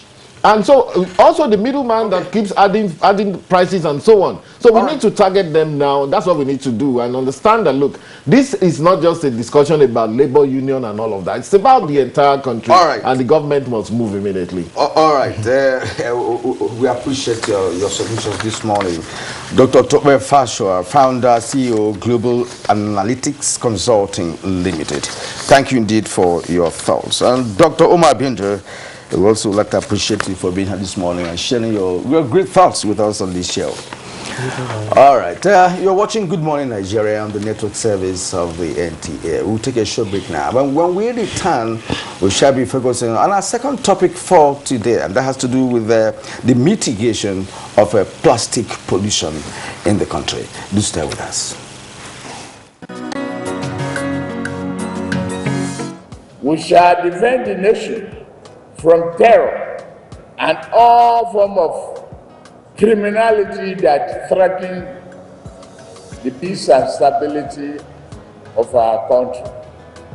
We shall remodel our economy to bring our growth and develop the GDP much better than we have today.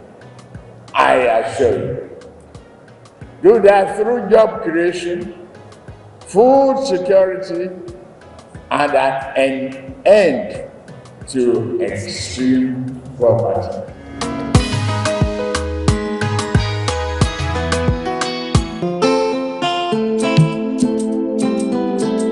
Nigeria means unity. Nigeria means freedom to me. Nigeria means greatness to me. Nigeria is indivisible. There is nothing you can do. We all have to savage it together and learn to love each other. We are indivisible.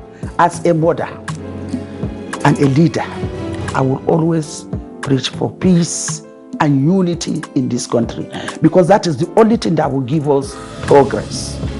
Though tribes and tongues may differ, in brotherhood we stand. And it is the woman that does that.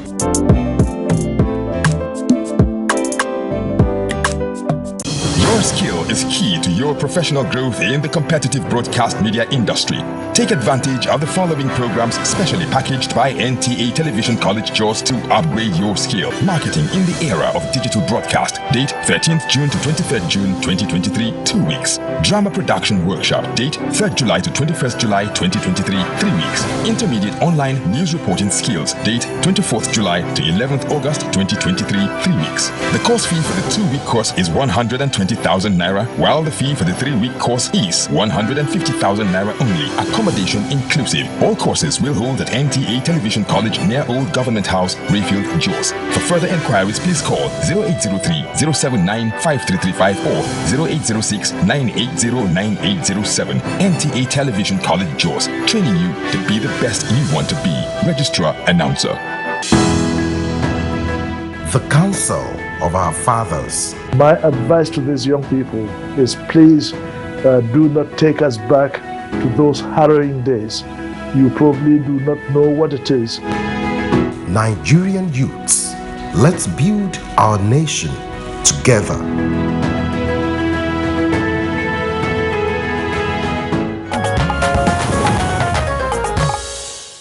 It's Good Morning Nigeria. We're live on NTA's network service and, of course, broadcasting from our Abuja headquarters studios. World Environment Day is celebrated annually on the 5th of June.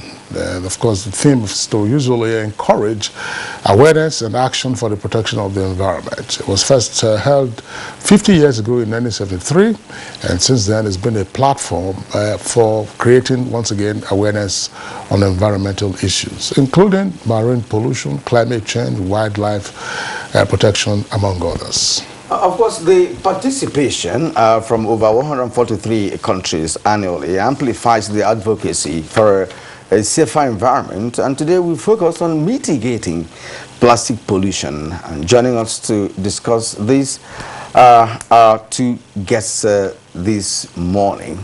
And I'd like Kingsley to introduce them. That's right. First, would like to welcome Professor Babatunde Bernard. Professor Babatunde Bernard is a waste management consultant. We're glad to have you on Good Morning Nigeria. Thank you. Good to be here. Also here with us in the studios is Dr. Efegbediki Okobia. Okobia is National President of the Nigerian Environmental Society. Dr. Okobia, glad to have you on Good Morning Nigeria. Thank you for having me. All right, gentlemen, it's good to see you. You know, when we talk about plastic pollution, it gives me one sense of some level of carelessness that we see ourselves, practicing, not just in Nigeria, but elsewhere. I have seen oceans of the world where a lot of plastics were pushed out from the sea, and of course you see even some fish and other animals swallowing plastic products and what have you across the globe. But in Nigeria, for instance, we know that any product made of polyethylene takes a lot of time, it does not decay. It takes over 40 years or more to do that. But we see ourselves plastic everywhere, polythene bags everywhere in the marketplaces, and what have you. Now, talking about mitigation, where do we begin from? Because, of course, in every market in Nigeria, superstores in Nigeria, a lot of polythenes, a lot of plastics everywhere, and the way people throw them around, even, in farmlands, you see polythenes, that does not decay. It takes a lot of time, a longer time to do that, and that affects also farming. Where do we begin from with this mitigation process that we have started? Okay, you're asking me? Begin with you. Yeah. Okay, so let me start by saying it's unfortunate we find ourselves, as a country at this point, discussing the issue of plastic pollution when we have policy documents. Where do we start? The implementation of the policy documents, of course. There are ministries and agencies who are supposed to implement policy documents. Okay, and we all say, oh, government cannot do it alone. But is government giving the private sector the space to come as a player? Now, take, for example, the national policy plastic waste policy document. It has not been implemented. Take, for example, who's implementing? Well, the ministry is a policy Which agency? What ministry? Which ministry? You have NESRA, you have the Department of Pollution Control in the Ministry of Environment. So they're supposed to cascade that document down to the implementation level. 2020, when I was part of the consultants that did the strategic plan for the ministry 2020 to 2022, it was then the national policy on municipal solid waste was taken to the Executive Council for approval. 2020 to 2023, nothing has been done. Where's the implementation process? But let me say this, and I want to give kudos to multilateral organizations, the UNDP, UNIDO, they have provided funds. They've set up recycling plants. I know they did one in Nasarawa, they did in Anambra. But the sustainability of those projects is a shame. Those projects are not being sustained. So now, let's go back to the basics, okay? The solid waste, municipal solid waste is domiciled with the local government. I think that is where the challenge now comes from. The local government are responsible for municipal solid waste. Are they implementing it? There's a policy document, there's an implementer, the councils. Now, you find out that the council, local government council will tell you, yes, we're evacuating the waste. They're evacuating the waste from illegal dump sites along the roads. Most local government don't have a legitimate recycling plant or a dump site. There are two issues now. Now, I say this in most, meetings and, media interviews. If you are the implementer of a particular policy, the first thing you think of, what is the strategy in solving these challenges, isn't it? If you know you have challenge of funding, because that is where they throw the whole ideology to, oh, there's no funds to do this. Every person who is generating waste domestically must pay for evacuation. So set up a mechanism. It is a spinner and it's a job creator. It's an economic system that is not being looked at. Mm-hmm. Once it is properly implemented, you're going to have vendors who are going to evacuate the various cycles of waste. And that is also, putting more economic finances into the system. So I think we need to rejig the issue of the implementers, which goes down to the constitutional provision for the local government. Okay, thank you very much, Dr. Okobia. Professor Bernard, are we paying sufficient attention to plastic pollution in Nigeria? The answer is capital no. Like the president rightly said, some efforts are being made, but they are still abysmally low compared to the menace or the size of the problem we're having with plastic. Just to be, I teach this way, I first of all want to give some statistics that should be frightening to my students. That's what I do, so that they know the problem we are dealing with. When I teach environmental science, I want to make sure I leave them very sad, so that they can think about solutions. In Nigeria, about 2.5 million tons of waste, plastic waste, is generated, and 88 or 90% is not recycled. That means it ends up on the street, ends up in our waterways, in our gutters. And it's such a bad practice in some places that once a beautiful road is just paved, the next thing is that waste, the ridge in the middle becomes a dump site. The line up waste, trailer comes, blows it, and everything goes off again. So when you talk about the tons of plastic waste generated, is it possible for you to convert that so that our viewers can understand, say, yes, how many trailer loads of it would that right? Well, a ton is 1,000 kilogram.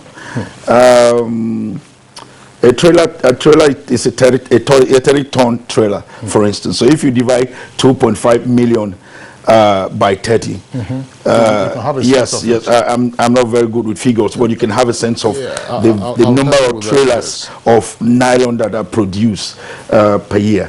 The pure water sachet, the pure water one, about 60 million pure water sachets are used and disposed on a daily basis in Nigeria. Now, this is a serious problem worldwide. But as I was discussing with the president before we came into the studio, there's a divide between the political will to do things and the scientific way of doing things.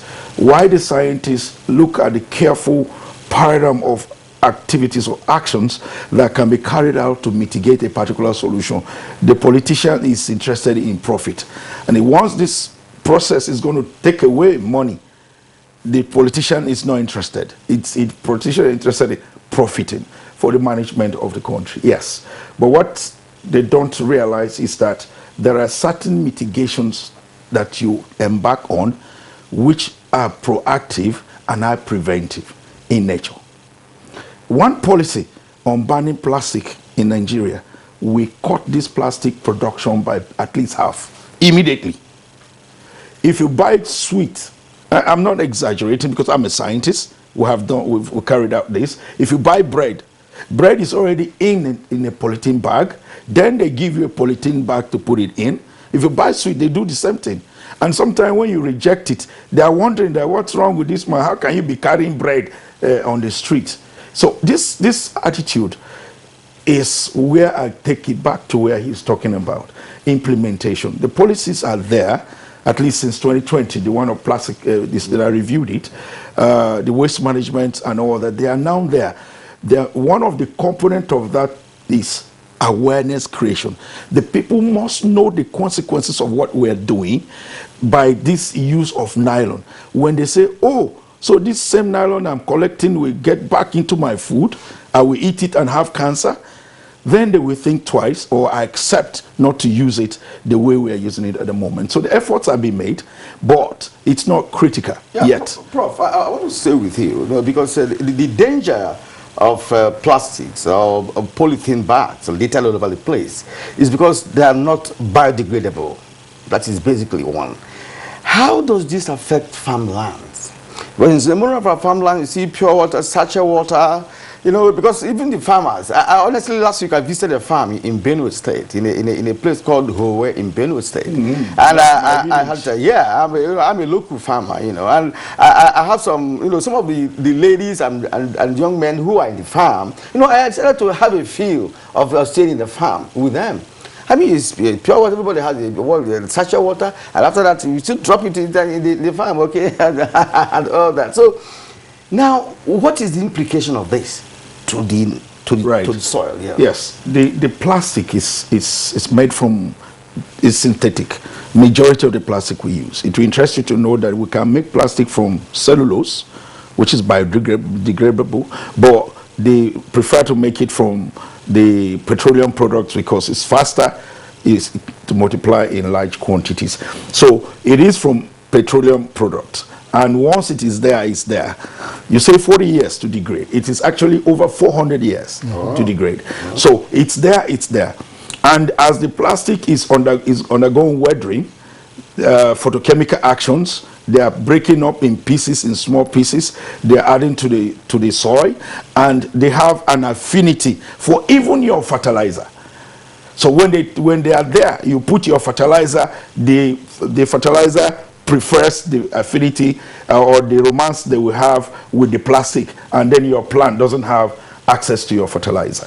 This is the problems of plastic anywhere, apart from the fact that they make the tilling of your soil very difficult for you. The presence of the plastic there is equivalent of the presence of petroleum products, and so there's no way the soil will be fertile. So it's a big issue that needs urgent attention, and the policies, like Hilashi said, are already there. All right. Thank you very much, Professor Bernard. Dr. Okobia, there is some, if you like, or there are now some tentative steps towards dealing with plastic pollution.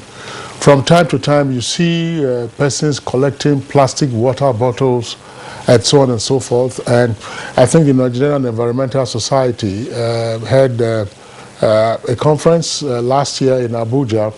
And I remember listening to one of the major soft drink manufacturers explain, for instance, that excuse me, part of what they have done is to reduce the weight of their bottles so that the bottle becomes more easily amenable for recycling or otherwise. So there are some tentative steps that we are seeing, but what you're looking for is a critical mass, and therefore more enlightenment.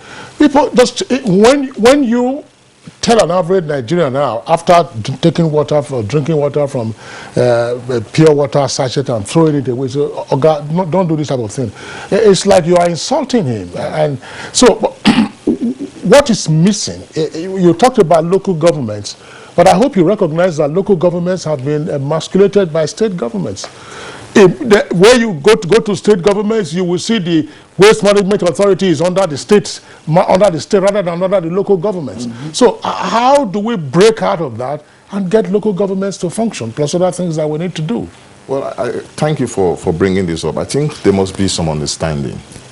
You see, even if you look at, civil service, they tend to see themselves as competitors, and that is critically wrong. They must see themselves as team player. Okay. Now, even if you have the State Environmental Protection Board at the state level, domiciled with the state government, by law, the local governments are responsible. What that implies, and as I was discussing with Professor Ben earlier, there must be a stakeholder meeting with the key players, the key actors, which are the local government. Bring them together, give them an understanding that, look, what we're trying to do here is to solve a problem that is going to consume us if it's not taken care of. Now, I want to reiterate by saying, globally, secular economy is now the in thing, whereby they don't see anything as waste anymore. Why is it taking us this long to get the concept and drive the narrative? So what I think we should do in attending to this very quickly is to get the government, the incoming government, to understand where the problem is. Incoming when?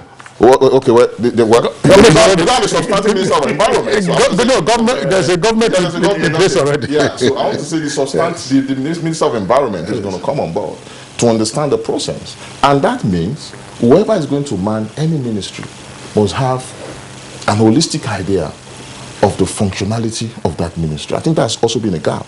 It shouldn't be political, it should be expert in that field, and that will help drive the narrative. Now, once the local government comes into play to understand the reality of what is on ground, all they need to do is turn that process into wealth creation.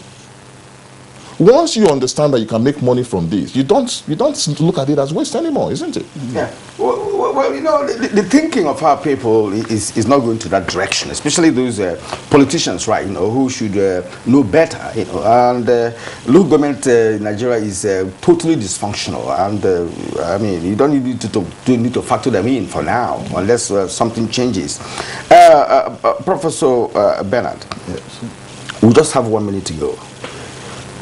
Is it necessary, at least to begin from polythene bags made of polyethylene, to be banned totally?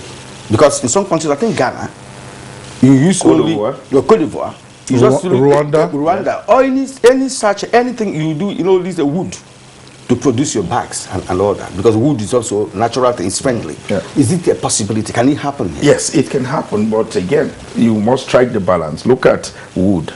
It means that we'll have more trees cut down.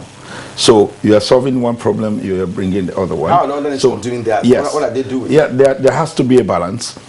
It is possible, first of all, to answer your question, to ban the use of plastic. No, not plastic. The bags. Yes, the polythene bags. Yes. Plastics are. I mean, yes, it is possible to ban. It's possible to ban that, but you know, policies like that, before they are very drastic, will take some time to do that. I would rather, like I was telling the president, will center on the management aspect of it, like the commercialization of the utilization of those plastic bags. NTA followed the program which we did when I was a consultant to Ministry of Special Duties in Kaduna, when we gathered hundreds of alamajiris and the street boys and trained them on how to convert the plastic, the pure water nylon, into interlocking ties. That process trained hundreds of people, financed and supervised by the Minister of Special Duties and Intergovernmental Affairs under distinguished Senator George Akume, who is now the SGF. Now, we also taught them how to use the one you are drinking water with, to use it to build houses. It will glad you to know that one of the young persons we train is in Ibadan right now building 20 units of plastic houses in an estate. I hope they have a fire service not too far from there. No, fire service, fire does not affect it. Okay. The technicalities, the technology we brought with Dal, Professor Yahaya, it's from Germany, and it's fireproof, bulletproof, and all those things. So the technologies to utilize these things are there. Government should begin to center on it. Professor Bernard, yes. we're out of time. Yeah. This is a very interesting topic, and I'm sure that from time we have dealt with it on Good Morning Nigeria in the past. At that time, if I recall, there was no policy on dealing with plastic wastes. One of the easiest things, Kirian, local government. Why don't you create a system to say, look, any person that brings, let's say, 1 kg of plastic you collect waste, the 10 naira. You collect 10 naira. Let people be going back collecting pure water. They are doing that already. And then they will put it somewhere. They send it to the recycling plant. Yes. On which note, gentlemen, we would like to thank you for being with us. National President, Nigerian Environmental Society, that's Dr. Efegbidiki Okobia. Dr. Okobia, thank you for being our guest this morning. It's my pleasure. And a waste management consultant, Professor Babatunde Bernard. Thank you, gentlemen, my for being pleasure. with us. And congratulations on the World Environment Day that took place yesterday, June the 5th. Well, that's it for us on Good Morning Nigeria today. Tomorrow is another day, same time, 7 o'clock in the morning. Look after yourselves. I'm Kingsley Osadolo. And I'm Kirian Gumai. I'll see you again tomorrow.